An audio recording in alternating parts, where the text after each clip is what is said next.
அலைக்கடல் கடைந்த ஆரமுதே ஸ்ரீ கூர்ம ஜெயந்தி 2/7/2024 பிறப்பில் பல்பிறவி பெருமாள் என்று பகவானை சொல்வார்கள்.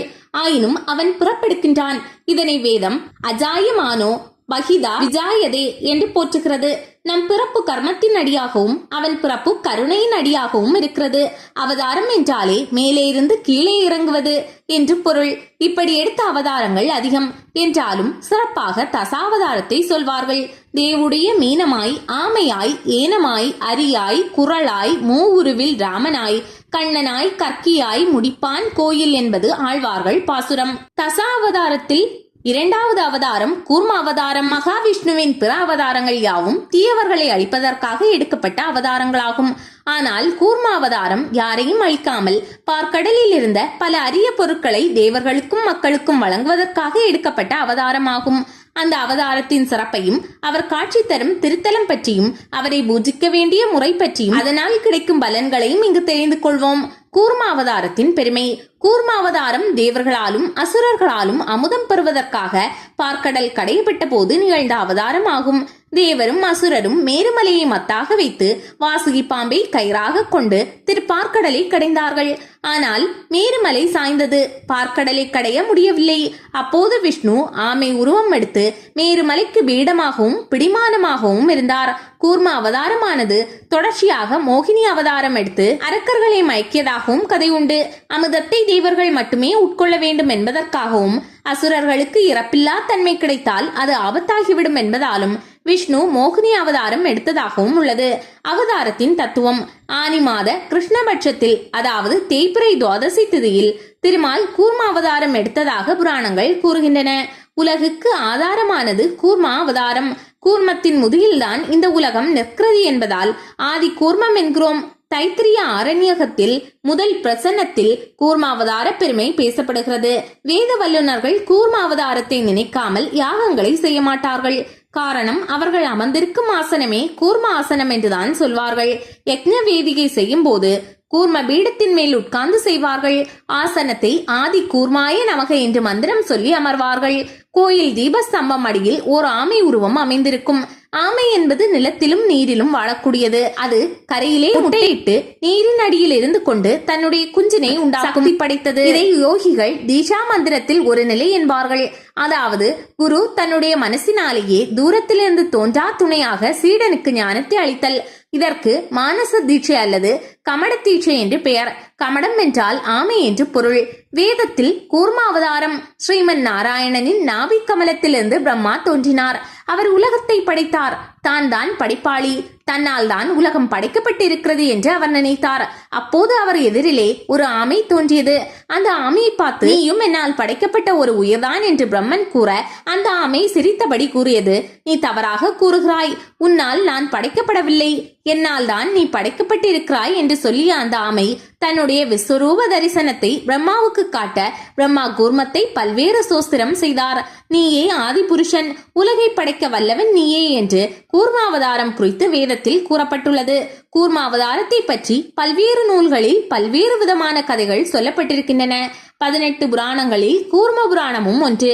விஷ்ணு சகஸ்ரநாமத்தில் 11 இடங்களிலே கூர்ம அவதாரத்தை பற்றி வருகிறது. வேதத்தில் மாவினால் புரோடசம் என்று ஒன்றை செய்வார்கள்.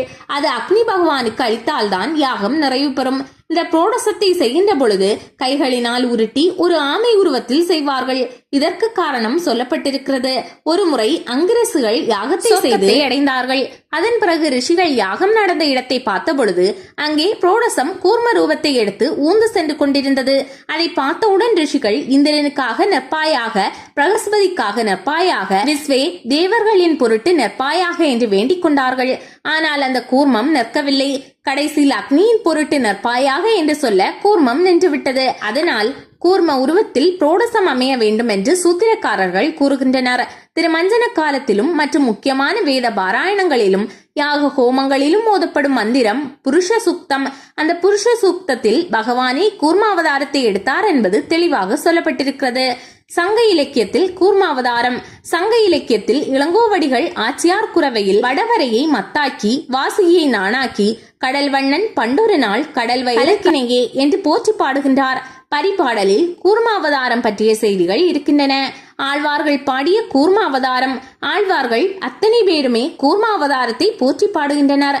வாழமர் வேண்டி வரை நட்டு நீள் அரவை சுற்றி கிடைந்தான் என்று பொய்கை ஆழ்வார் பாடுகிறார். அமரர்களுக்காக மந்தரமலையை மத்தாக நாட்டி வாசுகி என்கின்ற நீளமான பாம்பினை கட்டி திரு பார்க்கடலை கடைந்தார் கூர்ம பெருமாள் என்று பாடுகின்றார்.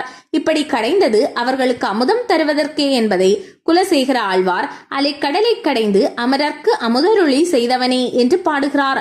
ஆண்டாள் திருப்பாவையில் நிறைவு பாசுரத்தில் வங்க கடல் கடைந்த மாதவனை என்று திரு பார்க்கடலை கூர்மாவதாரம் எடுத்து கடைந்த செய்தியை பாடுகின்றார். பாரார் உலகம் பரவ பெருங்கடலாமையான கண்ணபுரத்து எம்பெருமாள் என்று திரு கண்ணபுரம் பெருமாள் கூர்மாவதாரம் தான் என்று ஒரு பாசுரத்தில் சொல்லப்படுகிறது. வேதாந்த தேசிகர் தசாவதார சோசிரத்தை பாடுகின்றார். தேவர்களுக்கு அமுதத்தை தருவதற்காக எம்பெருமான் பார்க்கடலை கடைந்த பொழுது மந்தார மலையை கடலில் சாய ஆரம்பித்தது.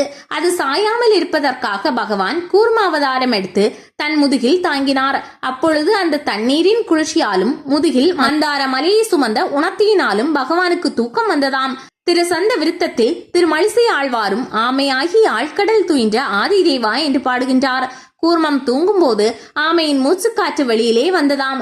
அந்த மூச்சுக்காற்றின் வேகத்தினால் மந்தார மலை சுழன்று பார்க்கடலை கடைந்ததாம் என்று ஒரு அழகான காட்சியை தேசிகர் சொல்கிறார். வடிவு கமடம் என அமர்ந்து கிரிதனை தரிந்தனை என்று வேதாந்த தேசிகர் பாடுகின்றார். கூர்மாவதாரம் காட்சியளிக்கும் திவ்ய தேசம். கூர்மாவதார நிகழ்வுகள் அனைத்தும் கம்போடியாவில் உள்ள அங்கோர்வாட் ஆலயத்தில் கருங்கல் சிற்பமாகவும் பாங்காங்கின் விமான நிலையத்தில் வண்ணமிகு சுதை சிற்பமாகவும் அமைக்கப்பட்டுள்ளது. விஷ்ணுவின் கூர்மாவதாரத்திற்காக இந்தியாவில் 4 ஆலயங்கள் அமைந்துள்ளன.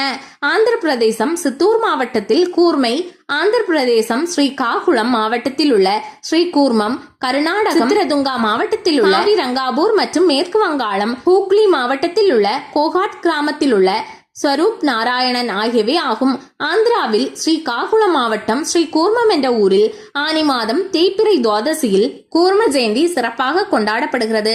ஸ்வேத மன்னனால் கட்டப்பட்ட இவ்வாலயம் அதன் பின் வந்தவர்களால் திருப்பணி செய்யப்பட்டது. இத்தலத்தில் கருவறைக்குள் கிழக்கு நோக்கி சங்கு சக்கர கதா பத்மங்களோடு ஸ்ரீ கூர்மநாயகி தாயாருடன் ஸ்ரீ கூர்மநாதராக அருள் புரிகிறார். ஸ்வேத புஷ்கரணி என்ற அற்புதமான திருக்குளம் இங்குள்ளது. ஸ்ரீ சக்கர தீர்த்தம் என்று சொல்வார்கள். உற்சவர் ஸ்ரீ கோவிந்தராஜ பெருமாள் ஸ்ரீதேவி பூதேவி சமேதராக காட்சி தருகின்றார். பிரகாரங்களில் ஸ்ரீ ராமானுஜர் மற்றும் ஆச்சாரிய பெருமக்கள் இருக்கின்றனர். எண்ணற்ற கலைவண்ணங்கள் கொண்ட வண்ணப்படங்கள், தசாவதாரங்கள், கிருஷ்ணலீலைகள், தலபுராண விளக்கப்படங்கள் என அற்புதமாக பிரகாரம் காட்சி தருகிறது. அழகான 108 கல்தூண்கள் நம் கண்களை கவர்ந்தெழுக்கும். ஸ்ரீ யோக நரசிம்மர் காட்சி தருகின்றார். இறைவனின் திருமுகத்தில் உள்ள திருநாமம் வெள்ளி தகட்டிலும் விழிகள் தங்கத்தாலும் வால்பகுதி சால கிராமத்தாலும் அமையப்பெற்றிருக்கிறது. அழகிய சிற்ப வேலைப்பாடுகள் கொண்ட இந்த ஆலயத்தில் ஆமைகளும் வளர்க்கப்படுகிறது. இந்த பகுதியை ஸ்வேத சக்கரவர்த்தி ஆண்டு வந்தான். அவனுடைய பெயரில்தான் ஸ்வேத புஷ்கரணி உள்ளது. அவனது ராணியின் பெயர் ஹரிப்பிரியா. கோட்டையின் பெயர் சாலிகுண்டா. ஹரிப்பிரியா சிறந்த திருமால் பக்தை. அவள் பீஷ்ம ஏகாதசி விரதம் இருக்கும் பொழுது காமவயப்பட்ட அரசன் ராணியிடம் செல்ல ராணி விரதம் கெடுமே என பகவானை வேண்ட இருவருக்கும் இடையே வம்சதாரா என்ற ஊற்று பிறந்தது. ராஜா ஏமாற்றத்துடன் கோட்டைக்கு திரும்பினான். வருத்தத்தில் இருந்த அவனுக்கு நாரதர் ஸ்ரீ கூர்ம மந்திரம் உபதேசித்து இங்குள்ள 8 புண்ணிய தீர்த்தங்களில் நீராடி தவம் புரிய சொன்னார். அரசனும் அவ்வாறே கடும் தவம் புரிந்தான். மகாவிஷ்ணு பிரசன்னமாகி என்ன வர வேண்டும் என்று கேட்க அரசன் திரு பார்க்கடல் கடைந்த பொழுது எம்பெருமான் எடுத்த ஸ்ரீ கூர்மாவதாரத்தில் சேவை சாதிக்க பிரார்த்தித்தான். பகவானும் அதற்கு இசைந்து சேவை சாதித்தான். இந்த ஆலயத்தை பின்னர் பிரம்மன் ஏற்படுத்தியதாக தலபுராணம் கூறுகிறது. பகவானே தனது சக்கரத்தால் ஏற்படுத்திய தீர்த்தம் தான் இங்குள்ள சக்கர தீர்த்தம் ஆகும். இங்கு திருக்குளத்தில் இருந்துதான் தாயார் அவதரித்தாள். கிருத யுகத்தில் பிரம்மன், திரேதாயுகத்தில் லவகுசர்கள், துவாபர யுகத்தில் பலராமன் ஆகியோர் இங்குள்ள ஸ்ரீ கூர்மமூர்த்தியை ஆராதித்ததாக தலபுராணம் கூறும். கலியுகத்தில் ஸ்ரீ எம்பெருமானார் இங்கே எழுந்தருளி மங்களாசாசனம் செய்தார். கூர்மாவதார சிறப்பு பூஜைகள் பலன்கள். கூர்ம பூஜையை தேய்பிறை அஷ்டமியிலும் சதுர்த்தியிலும் சதுர்த்தசியிலும் செய்தால் சிறந்த பலன் கிடைக்கும். இந்த 2 திதிகளிலும் கூர்ம உருவத்தில் உள்ள ஸ்ரீமன் நாராயணனை பூஜை செய்தால் மிக சிறந்த பதவிகளையும் பட்டங்களையும் செல்வங்களையும் அடையலாம். நறுமணமிக்க மலர்களாலும் அட்சதைகளாலும் மூல மந்திரத்தை கொண்டு அர்ச்சனை செய்ய வேண்டும். அதன் பிறகு பருப்பு நெய்யோடு கூடிய நைவேத்தியங்களை படைக்க வேண்டும். 100 வருஷம் முறைப்படி பூஜை செய்தால் என்ன பலன் கிடைக்குமோ அந்த பலன் இந்த 2 திதிகளில் கூர்மாவதாரத்தை நினைத்து பூஜை செய்வதன் மூலமாக அடையலாம். கூர்ம ஜெயந்தி அன்று அவர் தியான ஸ்லோகத்தை பாட வேண்டும். ஓம் சங்கு சக்கர தரம் தேவம் சந்திரமண்டலம் மத்தியகம் ஸ்ரீ பூமி சகிதம் தேவம் கிரீடாதி விபூஷிதம் ஸ்ரீவத்ச கௌஸ்து போரஷ்க வனமாலா விராஜிதம் கதாபத்ம தரம் சாந்தம் கூர்ம கிரீவம் அகம்பஜே. தசாவதாரத்தில் கூட நவக்கிரக அம்சங்கள் உண்டு. ராமன் சூரியனின் அம்சமாகவும், கிருஷ்ணன் சந்திரனின் அம்சமாகவும், வீரம் நிறைந்த நரசிம்மர் அங்காரவனின் அம்சமாகவும், கல்கி புதனின் அம்சமாகவும், வாமனர் குருவின் அம்சமாகவும், பரசுராமர் சுக்கிரனின் அம்சமாகவும், கூர்மம் சனியின் அம்சமாகவும், வராகம் ராகுவின் அம்சமாகவும், மச்சம் கேதுவின் அம்சமாகவும் கூறப்படுகிறது.